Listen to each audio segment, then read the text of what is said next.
Hello everyone, তো আজ আমি তোমাদের সাথে শেয়ার করব সিম্পল চিকেন কারি রেসিপি। তার জন্য আমরা প্রথমেই 500 গ্রাম চিকেনকে হলুদ ও সর্ষে তেল মাখিয়ে রেখে দেব। তারপর একটা পাত্রে আলু, পেঁয়াজ, টমেটো, আদা, রসুন নিয়েছি। টমেটো, পেঁয়াজ, আদা, রসুনকে পরে পেস্ট বানিয়ে নেব। তারপর আরেকটা পাত্রে নুন, হলুদ, জিরে কুটো, ধনে কুটো, শুকনো লঙ্কা গুঁড়ো এবং গোটা গরম মশলা নিয়ে নেব। তারপর আমরা উনুনটা ধরিয়ে তাতে কড়াই দিয়ে এবং সর্ষের তেল দিয়ে আলুগুলোকে ভালোভাবে ভেজে নেব। তারপর জিরে, শুকনো লঙ্কা, তেজপাতা ফোড়ন দিয়ে পেঁয়াজ দিয়ে এবং তার উপর অল্প চিনি দিয়ে পেঁয়াজগুলোকে লাল লাল করে ভেজে নেব।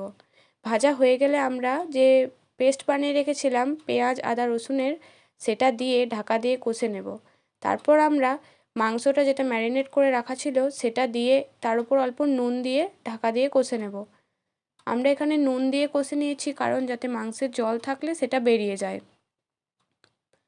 এরপর কিছুক্ষণ ভালোভাবে কষে নেওয়ার পর আমরা অল্প গরম জল দিয়ে দেব যাতে মশলাটা তলায় ধরে না যায়।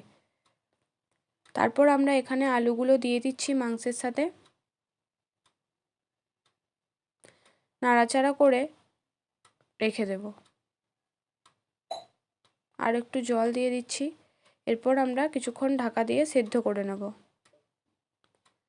এরপর আমরা ঢাকাটা খুলে নাড়াচাড়া করে যে গরম মশলাগুলো নিয়েছিলাম, গোটা গরম মশলাগুলো, সেগুলো দিয়ে দেব। আর অল্প চিনি দিয়ে দেব স্বাদ আনার জন্য। তারপর আমরা এখানে মিট মশলা দিয়ে নেব এবং ঝোলটাকে একবার ফুটিয়ে নেব।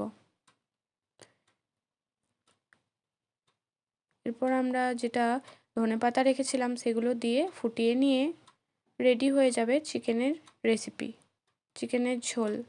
Thank you. ভিডিওটা ভালো লাগলে লাইক, কমেন্ট, শেয়ার করতে ভুলো না।